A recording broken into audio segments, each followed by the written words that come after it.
Silence. A static hum. And then, a single number appears inside Netflix's headquarters. 82.7 billion. Not a valuation, not a forecast, a target. Because to Netflix, Warner Bros. Wasn't a studio. It was prey. What follows is the story they hoped would stay buried. A takeover fueled by collapsing empires, algorithmic warfare, political interference, and a quiet plan crafted years before the world ever caught the scent. This is the dark story behind Netflix's $82 billion takeover of Warner Bros. To understand how the acquisition became possible, you have to go back to the moment Warner Bros. Stopped being a legacy titan and became an asset waiting to be stripped. The warning signs weren't loud. They were subtle. A cancelled franchise here. A restructuring memo there. A stream of executives passing through revolving doors as the company tried and failed to find a stable identity in a world they no longer understood. Internally, Warner Bros.' leadership whispered about a phrase they hated hearing: the Netflix effect. It meant shrinking theatrical windows. It meant audiences trained to binge, not buy tickets. It meant budgets stretched to breaking points while Netflix's machine kept pumping out global hits with algorithmic precision. By 2024, Warner Bros. Wasn't fighting Netflix. They were fighting their own numbers. The merger that created Warner Bros. Discovery was supposed to fix everything. Instead, it exposed a deeper wound. Debt. Over $40 billion of it. Debt that limited production. Debt that forced layoffs. Debt that turned every project into a financial question mark. Internally, a leaked slide deck from a strategic planning session would describe the company bluntly: unsustainable in current form, vulnerable to acquisition. And Netflix saw the vulnerability before anyone else did. Netflix's leadership didn't announce interest. They didn't hint. They didn't leak. They waited. They watched Warner Bros. Make aggressive but desperate moves. Liquidating assets. Licensing out premium IP for quick cash. Shelving completed films for tax write-offs. Reorganizing departments every 6 months in a frantic attempt to stop internal bleeding. Every one of those decisions made the company cheaper and easier to absorb. By mid-2025, Netflix formed something quietly called Project Redwood, a small internal group tasked with one thing: finding a way to swallow Warner Bros. Without triggering immediate antitrust retaliation. On paper, the merger seemed impossible. Two entertainment giants, too much overlap, too much power concentrated in one place. But Redwood wasn't thinking like a regulator. They were thinking like predators. They knew Warner Bros. Was preparing another split, a separation of its linear networks. The cable channels would be carved away, leaving behind the pieces Netflix actually wanted: the studio, the library, and the global storytelling infrastructure. Netflix didn't need news channels. They didn't want lifestyle programming. They didn't care about Discovery's leftovers. What Netflix wanted were stories. IPs. Worlds worth billions if controlled by one company with global distribution dominance. Harry Potter, DC, Dune, Mad Max, Lord of the Rings licensing, HBO's century-defining catalog. Redwood's internal summary used a single sentence: acquire the culture machine. The trigger wasn't public. It wasn't a headline. It wasn't a financial shock. It was a boardroom moment. In September 2025, Warner Bros. Executives received early financials that showed something catastrophic. Their flagship streaming platform had plateaued and then begun to reverse. Churn was rising. Licensing costs were up. Content spending was no longer sustainable. One board member reportedly said, "We are one bad quarter away from shareholder revolt." And then Netflix attacked. Not with a bid. Not yet. They launched a coordinated licensing strategy, outbidding Warner Bros. On projects the company needed just to stay relevant. They poached key producers. They bought up soundstage capacity overseas. They quietly locked major creative talent into multi-year exclusive deals. The effect wasn't immediate, but inside Warner Bros., executives described the period as a slow internal suffocation. Every battle they fought, Netflix was already ahead. Here's the part the public never saw. Netflix didn't just buy Warner Bros. They engineered the conditions that made the acquisition possible. Project Redwood used 4 core tactics. Netflix gathered publicly available data on Warner Bros.' debt load, revenue inconsistencies, and declining content ROI. then privately emphasized those weaknesses to analysts, investors, and industry insiders. Not lies, just carefully framed truths. The goal? Lower valuation, soften the ground. It worked. Netflix offered unprecedented freedom to directors, showrunners, and producers. Warner Brothers could no longer compete, financially or structurally. Within 1 year, nearly 15% of their top creative talent had migrated to Netflix contracts. A studio without creators is a studio waiting to be sold. Netflix used its global subscriber base, over 260 million at the time, as leverage in negotiations. Studios who partnered with Netflix received instant worldwide distribution and predictable returns.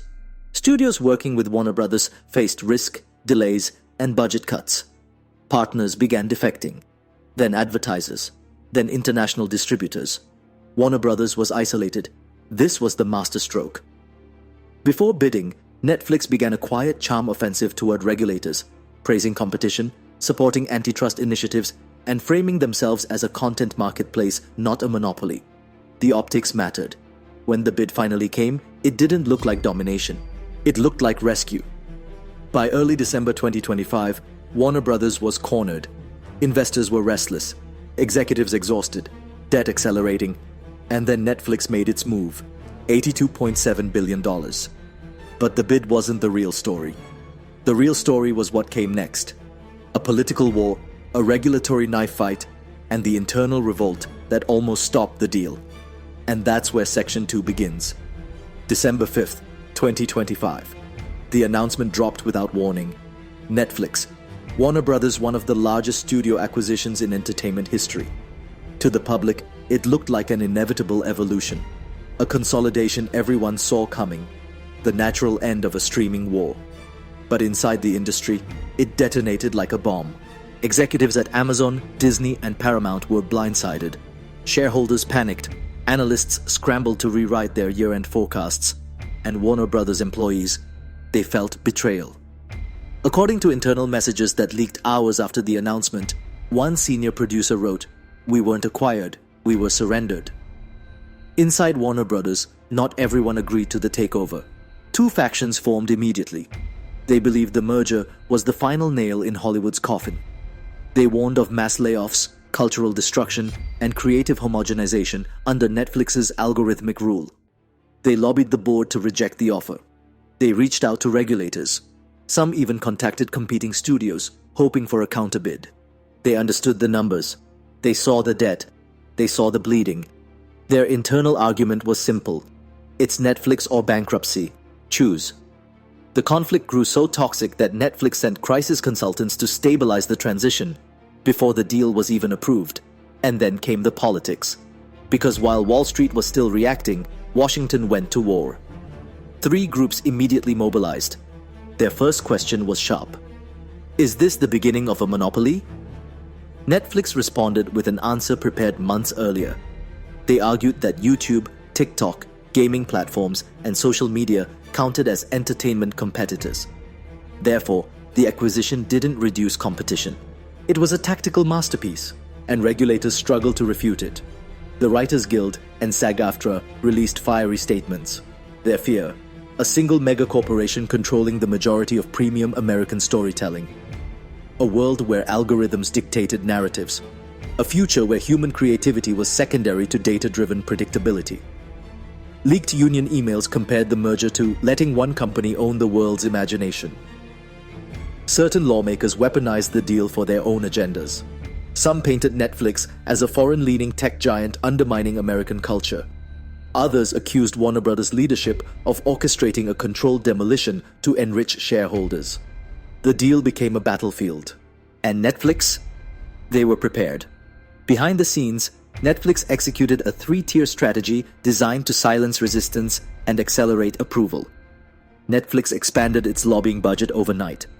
Millions poured into political consulting, strategic donations, and cultural impact reports designed to soften regulatory skepticism.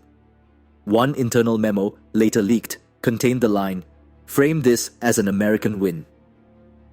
Anonymous whispers circulated through the industry. If the deal failed, Warner Brothers faced catastrophic downsizing. Projects cancelled, studios shuttered, thousands unemployed. Whether true or exaggerated, the message was clear.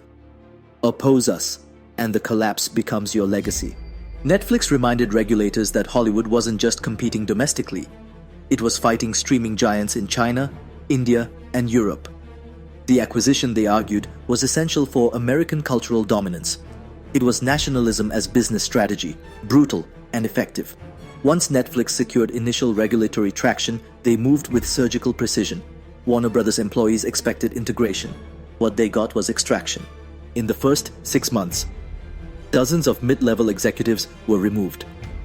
Entire departments were folded into Netflix's centralized content engine. Iconic Warner Brothers production pipelines were redesigned to favor algorithmic greenlighting.